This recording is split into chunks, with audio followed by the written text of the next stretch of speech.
I'm Dr. Lily Krug, though most people just call me Lily these days. After years of saving lives, I now mostly deal with paperwork at a local hospital and occasionally help out new doctors. But today isn't about any of that. Today, I'm getting ready to meet Amy, my son Scott's fiancée. My usual home is under renovation, so I'm staying in this small, simple rental. It's not much, but it's comfortable enough for the time being. To make the meeting special, I decided to bake my famous apple pie. Nothing says, welcome like a homemade pie, right? Just as I was pulling it out of the oven, the doorbell rang. I wiped my hands on my apron and went to answer the door. There was Scott, looking as handsome as ever, and beside him stood Amy. She was just as beautiful as Scott had described, with a certain sharpness in her expression that made me take notice. "Mom, this is Amy," Scott said proudly, his voice full of happiness. "Nice to meet you, Lily," Amy said, offering her hand, though it felt a bit stiff when I shook it. "Come in, I hope you're hungry." "The pie just came out of the oven," I said with a smile, stepping aside to let them enter. Amy walked in and immediately started looking around the living room and kitchen. I noticed the little frown on her face as she took in the third-hand furniture, the old kitchen cabinets, and the plain walls that could definitely use a fresh coat of paint. "It's cozy," she said at last, with a polite smile that didn't quite reach her eyes. "So, Lily, Scott tells me you work at the hospital. What do you do there?" she asked. "Oh, just some administrative work now," I answered, not wanting to boast about my long career. Scott glanced at me in surprise. "Mom, why don't you tell her about," he started, but I quickly cut him off with a wink as I began slicing the pie. "Never mind that. Let's have some pie. You'll love it, Amy. It's my special recipe," I said, steering the conversation away from my job. As we sat down to eat, Amy seemed more focused on asking questions than enjoying the pie. "So, how did you manage to send Scott to private schools? That must have been tough on just a hospital admin salary," she asked, her tone a bit too forward for my liking. The question took me by surprise. It felt a little too personal, and it annoyed me. I kept my voice steady. "Well, I had some help from my parents. They left me a small inheritance," I replied, hoping to keep things polite. I could tell she was judging me, trying to figure out how someone with a simple job could give their son such a fancy upbringing. Her questions felt more like an interrogation, each one coming with a sharpness, even though she tried to hide it under a polite tone. Scott, bless him, didn't seem to notice the tension. "Amy's been great with all the tech support at her job. You should see her in action, Mom," Scott said proudly. "That's impressive," I said, turning to Amy with genuine interest. "Technology really is the future, isn't it?" "It is, and it's so rewarding to be at the cutting edge, being part of something that really makes a difference," Amy replied. There was a mix of pride in her voice, along with something else I couldn't quite figure out. We kept chatting while eating the pie, moving from Scott's job to their wedding plans. I did my best to make Amy feel welcome, despite the awkward start. When it was time for them to leave, Scott hugged me tight, but Amy's goodbye felt cold, her smile practiced but not reaching her eyes. As I washed the dishes, I made a mental note to stay alert. Scott was my world, and I wasn't going to let anyone mess with his happiness. After that first awkward meeting, I hoped things would get better with Amy, but as the wedding planning moved forward, so did the tension between us. Amy had a way of keeping me out of the planning, using polite but cold responses that made me feel like an outsider in my own son's future. One afternoon, Scott and Amy came over to talk about the wedding. I had made some coffee and put out a few snacks, hoping to create a warm, welcoming atmosphere. "Mom, we were thinking of having the wedding by the lake. What do you think?" Scott asked, spreading out photos of the venue on the coffee table. Before I could answer, Amy quickly added, "Oh, Lily, it's a bit far from the city. I'm not sure if all our guests would like the drive. We're thinking of a downtown spot, right, Brian?" Her tone was casual, but her words cut me off before I could share my opinion. I kept my voice steady. "The lake sounds beautiful, Scott. It would make for some lovely photos, and a little drive wouldn't hurt anyone." Amy laughed, a high-pitched sound that grated on my nerves. "Oh, but you know how bad traffic can be. We wouldn't want our guests stuck on the road all day." I held back a sharper reply and forced a smile instead. Well, downtown is nice too, lots of great places there. Scott glanced between us, sensing the tension, but didn't say anything. He had always hated conflict, especially when it came to the people he cared about. Right, well, Amy's been looking into some great downtown venues, haven't you, babe? He said, giving her a supportive smile. Absolutely, Amy replied, flipping her hair over her shoulder. And Lily, we're also thinking of a modern theme for the wedding. Very sleek, very elegant. I'm guessing you'd prefer something more traditional? Her eyes glanced at my old coffee mugs and worn tablecloth, her words dripping with subtle judgment. I clenched my jaw, feeling the sting. I like modern just fine, I said, keeping my tone steady. The most important thing is that you two are happy. That's sweet of you, Amy said, her smile tight. We're just aiming for something more current. It's all about the image, after all. As they continued discussing wedding details, I nodded along, but my thoughts were elsewhere. Every word Amy said seemed to be pushing me further out, making it clear how little she valued my input or presence. After they left, the silence in my apartment felt heavier than usual.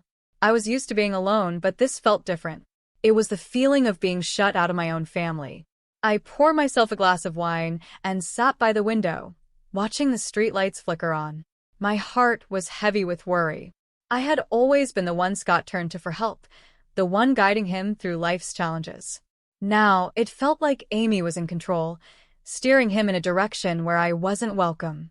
Just have to watch and wait, I muttered to myself, taking a sip. But I'm not giving up, not yet.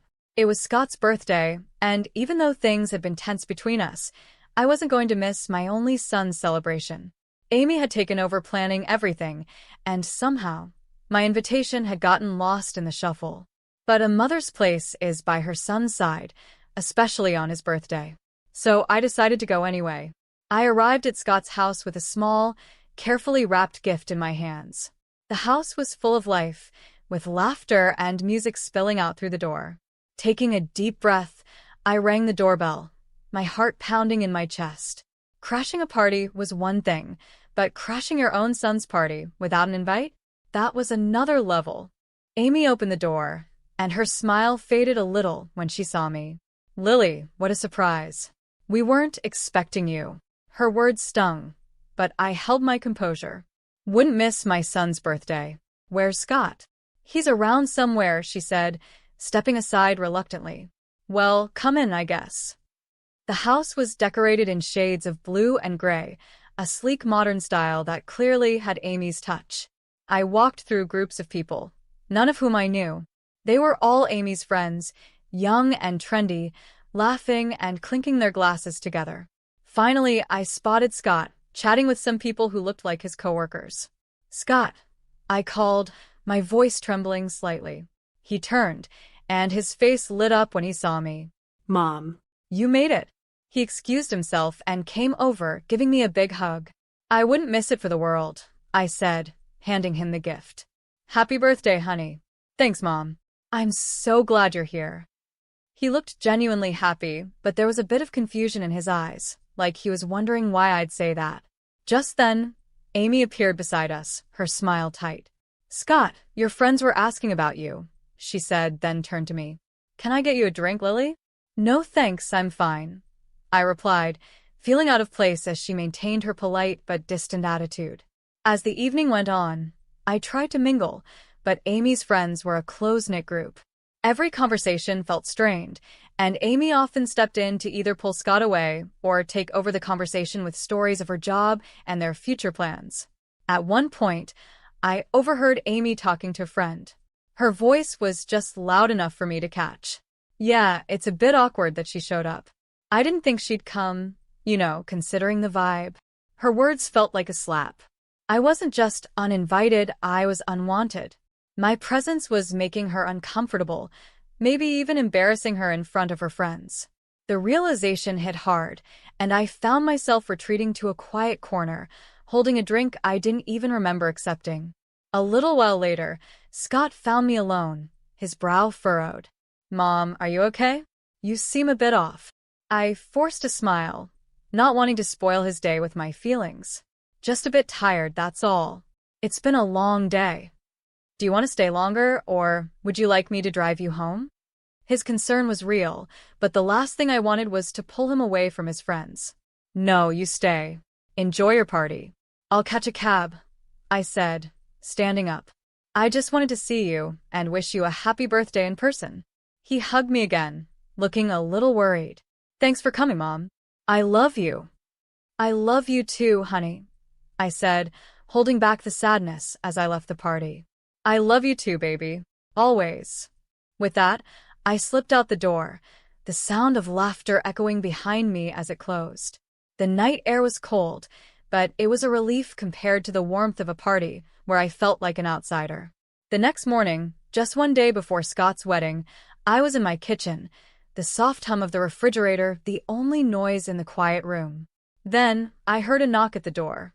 Expecting it to be a delivery, I wiped my hands on my apron and went to answer it.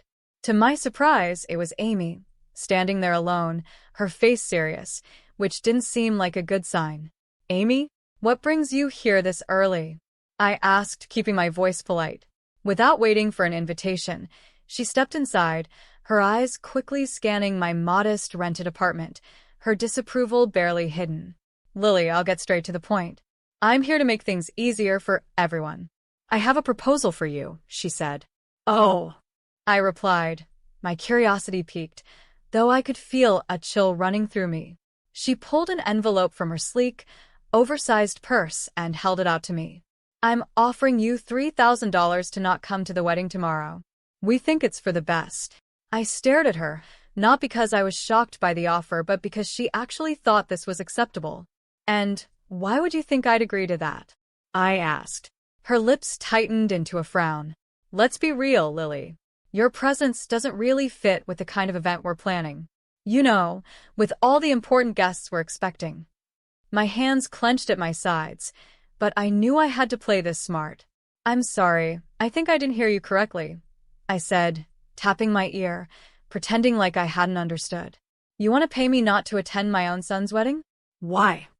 Amy sighed, clearly annoyed. Because, Lily, you don't exactly fit the scene. The way you dress, well, everything about you, it's just not up to the standard we're setting. We have very influential people coming, and we can't have you there looking like that. She paused, waiting for me to show some kind of hurt or give in. But I didn't. I stood tall, my resolve growing stronger. Go on, Amy. I'm listening, I said. With this money, she continued, waving the envelope in front of me, you could maybe fix up this place, or buy something nice for yourself later. You should be grateful I'm offering this. I almost laughed at her nerve. She thought this place was mine, and that I needed her charity to improve it. But I kept my face neutral, nodded, and took the envelope from her. All right, Amy, if that's what you really want, I said calmly. Her relief was obvious as she gave me a tight smile. Good. I'm glad you're being reasonable about this. After she left, I stood there, still holding the envelope, my thoughts racing. I gently closed the door behind her, my hands shaking with a mix of anger and adrenaline. I pulled out my phone and stopped the recording. Amy's cruel words were all there, clear and undeniable. I didn't waste any time and dialed Scott, my voice steady but urgent. Scott, can you come over right now? It's important. We need to talk about something serious. Sure, Mom, I'll be there as soon as I can. Is everything okay? His voice was filled with concern, sensing that something was wrong. Just come. We'll talk when you get here. When Scott arrived, he looked worried. He barely sat down before I said, listen to this, and played the recording of Amy's proposition. As he listened, the color drained from his face, and his expression turned to shock and hurt. Mom, I'm so sorry you had to hear that. I can't believe she'd say those things, he stammered after the recording ended. The wedding is tomorrow, Scott. What do you want to do? I asked, my voice calm but firm, letting him know the decision was his to make. He ran his hands through his hair, clearly frustrated and confused. I want to confront her, tell her it's over, and cancel the wedding. I can't marry someone who would do this. I held up my hand to stop him. If you do that now, everyone will see you as the bad guy, and she'll play the victim. We can't let her control the story. Scott paused, thinking over what I said. So, what do? We need to let everyone see her true colors. Let them hear the Amy I heard on this recording, I said, my voice calm but full of determination. He nodded slowly, understanding. Okay, Mom. I won't say anything to her yet. After Scott left, I made several phone calls to old friends and former patients, people who knew me well and had been part of my life because of the surgeries I had performed over the years. We talked about old times, and though I didn't give too many details, I hinted that I might need their support soon. Sitting back on the couch, I felt a mix of anxiety and resolve. Tomorrow would be a big day, one way or another. I was ready to stand up for my family and show everyone who Amy really was. This wasn't just about stopping a wedding. It was about protecting my son from a life of manipulation and lies. The wedding day arrived, and with it came a swirl of nerves and a sense of duty. Today would change everything, no matter what happened. As the guests began to settle into the beautifully decorated hall, whispering excitedly about the upcoming ceremony, I knew the truth would soon come to light. I braced myself for what was about to be the hardest thing I'd ever done. The plan was simple but powerful. Just before Amy and her father were supposed to make their grand entrance, a video about Amy and Scott's relationship was set to play. Instead, I had arranged with the AV technician to play the audio recording of Amy's cruel offer. My heart raced as the moment got closer, knowing how much impact it would have. As the guests chatted, waiting for the ceremony to begin, I gave a signal to the technician. The lights dimmed, and instead of the soft music of the couple's video, Amy's voice filled the room, loud and clear. I'm offering you $3,000 to not attend the wedding tomorrow. We think it's for the best. There was an instant reaction, a gasp from the crowd, followed by murmurs of confusion and shock. People looked around, trying to understand what they had just heard. Then, the doors opened for Amy's entrance with her father, the timing perfect. The room went silent as they walked in. Her father smiled and waved, unaware of what had just happened. But Amy's smile faded as she realized that all eyes were now on her, filled with judgment and suspicion. As they reached the front, I moved to the second part of the plan. The screen switched to a video montage of testimonials from respected city figures, colleagues, and patients. They spoke about my years as a skilled surgeon, the lives I had saved, and the positive impact I had made in the community. The contrast was striking proof of my life of service and respect, directly challenging Amy's earlier words about my character. Amy stood frozen, her face pale, as the video continued. The guests, now clearly against her, whispered among themselves, their looks ranging from pity to disdain. Amy's mother, sitting in the front row, had tears running down her face, her hands covering her mouth in shock. Amy's composure crumbled, her earlier confidence shattered. She had been exposed in front of the very people she had wanted to impress. As the video ended, the room fell into a heavy silence. The weight of what had just happened hung in the air, thick with broken expectations and hard truths. My son Scott took a deep breath and stepped up to the microphone, his face serious. Every eye in the room was on him, filled with curiosity and concern, waiting for what he would say next. I'm very sorry, Scott began, his voice echoing through the silent hall. But I didn't see the selfishness and arrogance of my bride sooner. He paused, looking out at the crowd with regret. I'm canceling the wedding, and I apologize to all of you for the inconvenience. Then he turned to me, his expression softening. Mom, I'm sorry. Thank you for everything you've done for me. Without you, I might have made the biggest mistake of my life. His voice cracked a little, and my heart filled with both pride and sadness for what he was going through. A soft murmur of support rose from the crowd, and some guests stood up, applauding his courage.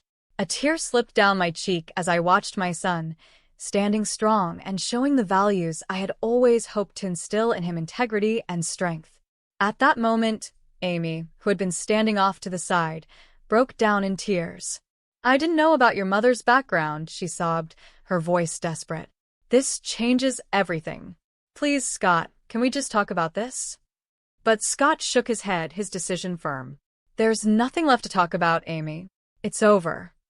Even her parents looked at her with shock and disappointment, clearly stunned by her actions. They, too, seemed caught in the uncomfortable position of seeing their daughter's mistakes laid bare in front of everyone. Frustrated and embarrassed, Amy's emotions boiled over. "This is all your fault," she yelled at me, pointing a trembling finger in my direction. Her voice was raw with anger. "You've ruined everything." With those final words, she ran out of the hall, her sobs echoing behind her as the door slammed shut. The room was left in silence, everyone processing the unexpected drama. I moved to Scott's side, putting my arm around him. "You did the right thing," I whispered, feeling the weight of the day pressing down on both of us. He nodded, wrapping his arm around my shoulders. "Thanks, Mom. I couldn't have gotten through this without you." As the guests slowly began to leave, many offered quiet words of support or simply gave us a reassuring squeeze on the shoulder. I felt a mix of relief and deep sadness. The day didn't go how any of us expected, but truth and honesty won in the end. Scott was hurt, but he was free from a future that could have been much worse. After everything settled down, I finished the renovation of my house. It's beautiful now, a place full of peace and light, just like this new chapter of my life. 3 years have passed since that day. Amy, Scott's ex-fiancée, tried reaching out to me a few times, asking for forgiveness, but after everything, I just couldn't. I told her no each time. The last I heard, she lost her job. Her boss had been at the wedding and saw it all. She moved out of the city, and I don't know where she is now. In the meantime, life moved on in the best way possible. I retired from my hospital job, finally giving myself the break I deserved after so many years of work. Not long after, Scott met Janet. She's a wonderful person, kind and beautiful inside and out. They got married last spring, and it was the kind of wedding we had always dreamed of, full of love, laughter, and real happiness. Janet respects me deeply, and we've built a strong bond. It's such a joy to see Scott happy and in a relationship where they truly complement each other. Just the other day, during a quiet dinner at my house, Janet told me how much she appreciates our relationship. "Lily, I really admire how gracefully you've handled everything. I'm so grateful for how welcoming you've been," she said, her sincerity touching my heart. "I'm just thrilled to have you in the family, dear. You make my son happy, and that's all I could ever ask for," I replied, my voice thick with emotion. The kindness and love that now filled my home were a far cry from the silence it once held. It had truly become a home, ready for future gatherings and family celebrations. Feeling lighter and more adventurous than I had in years, I made a decision that even surprised me. I booked a trip around the world. It was something I'd always wanted to do, but kept putting off. Now, with everything falling into place, it seemed like the perfect time. When I told Scott and Janet, they were thrilled. "Mom, that's amazing. You've always talked about seeing the world," Scott said, his eyes lighting up. "And you've more than earned it," Janet added, giving me a hug. "We'll manage just fine here. Go make some amazing memories." So here I am, finalizing itineraries and packing my bags, ready to explore the places I've only read about or seen in pictures. It feels like I'm not just traveling to new countries, but also stepping into a new phase of life, one where I can simply enjoy and embrace the